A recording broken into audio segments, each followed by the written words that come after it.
అమ్మాయి MBBS first class pass అయింది, government job చేస్తుంది. తీసుకోండి అమ్మాయి. మా అమ్మాయి కస్తూరి. అర్జెంట్కి లోపలికి వెళ్ళి బట్టలు మార్చుకురా. ఎందుకు? నీకు పెళ్లి చూపులు ఏర్పాటు చేశాను. ఏంటన్నా ఇదేమన్నా నాటకమా? ఒకటో కృష్ణుడు రెండో కృష్ణుడులాగా. కిరణ్ తో పెళ్లికి మొన్నగా ఒప్పుకున్నా. ఆగండి, మీరు కూర్చోండి, మీరు కూర్చోండి. అవును, ఆ రోజు ఒప్పుకున్నాను, కానీ ఈ రోజు నువ్వు ఆ రాణాగారితో యుద్ధానికి దిగావు. వాడిని నేను చేయకముందే నీకు పెళ్లి చేసి దూరంగా పంపించేస్తానమ్మా.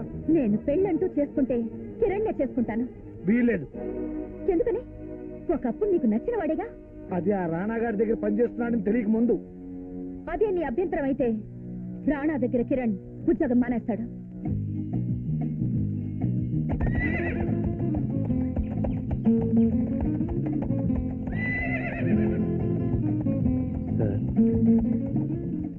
ఏమిటయ్యా అలా ఉన్నావు? ఏమిటి విషయం? నేను పెళ్లి చేసుకోవాలనుకుంటున్నాను. గుడ్. ఎవరి జీవితంలోనైనా అది జరగాల్సిన ముఖ్య ఘట్టమే కదయ్యా. ఆ వార్త ఏదో సంతోషంగానే చెప్పచ్చుగా. నేను పెళ్లి చేసుకోబోతున్నది మీ శత్రువుని సార్.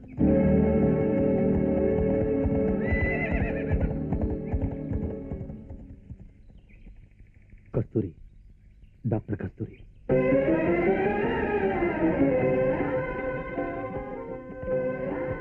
కస్తూరినా? అవును సార్. ఎప్పుడు పెళ్లి? అది మీ చేతుల్లోనే ఉంది. అంటే ఈ పెళ్లి జరగాలంటే నేను మీ దగ్గర పని మానేయాలి సార్. ఇది కస్తూరి పెట్టిన కండిషనా? Yes sir. నాకంటే నీకు ఆ అమ్మాయి ముఖ్యమా? భయపడద్దు. అవును అని సమాధానం చెప్పినా నీ తలని తీసుకుపోను. చెప్పు. అవును సార్.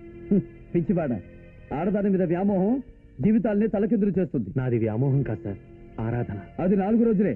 తాడి కట్టి సొంతం అనుకోగానే ఆరాధన స్థానంలో అధికారం మొదలెడతాడు మగాడు. లేదు సార్, కస్తూరి అంటే నాకు ప్రాణం. కానీ బతకడానికి డబ్బు కావాలి. ఈసారి కట్టబోయే బిల్డింగ్ లో నీకు వర్కింగ్ పార్ట్నర్షిప్ ఇస్తా. లక్షాధికారి అవుతావు. ఆ అమ్మాయిని మర్చిపో. కస్తూరి లేనిదే నేను బతకలేను. ఓకే. అసలు ప్రేమించే మనసుండడమే మనిషికి గొప్ప అదృష్టం.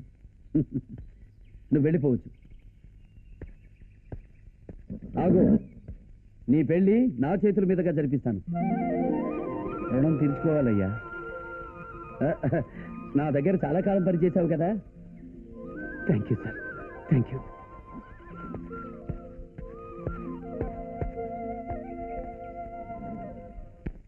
సార్, మీకు ఇన్ఫర్మేషన్ ఇచ్చిపోదామని వచ్చాను. రాణా దగ్గర పనిచేస్తున్న ఇంజనీర్ కిరణ్కి మీతో చేయగలిపిన డాక్టర్ కస్తూరితో పెళ్లి జరగబోతోంది. రాణా తప్పకుండా అక్కడికి వస్తాడు. ఏమిటి దాని నుంచి చీరతో కుస్తీ పడుతున్నావు? ఆంధ్రాలు దీనికి ఇంత పెద్ద పెద్ద చీరలు కడతారా తమ్మా? ఎంత దోస్తున్నా ఇంకా మిగిలే ఉన్నది. నేను దోస్తా పట్టు. గిలిగింతలైతుంది. నా కొడుకు చేయి తగిలితే గిలిగింతలు పుట్టాలి కానీ దా చేతికి మెలికలు తిరుగుతావేమే. ఇంటికి తిరిగి రాగానే డ్రెస్ తీయించుకో. డ్రెస్ ఎవరికి పడుతుంది? నాదేనే. అమ్మా, పెళ్లి వారికి పంపాల్సినవన్నీ పంపించావు కదా.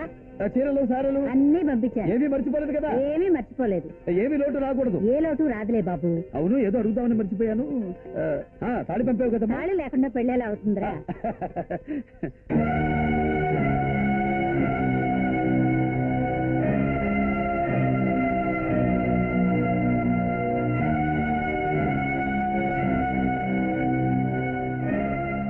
ఏమిటి కేశవ?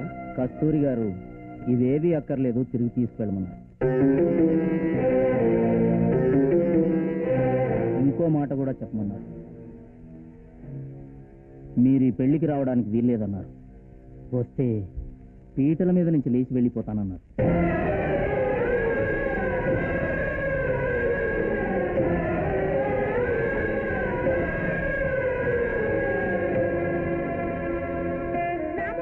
ఇజ్జట్లేంది?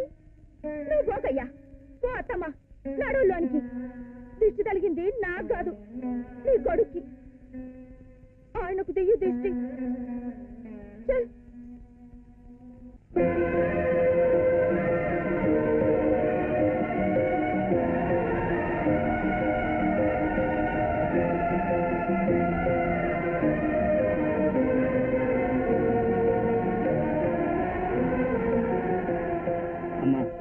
మాంగళ్య ధారణకు ముందు ఒక్కసారి నీ ఇష్టదైవాన్ని తలుచుకుని ఆశీర్వదించమని కోరుకో. చనిపోయిన మా అన్నయ్యే నా దైవం.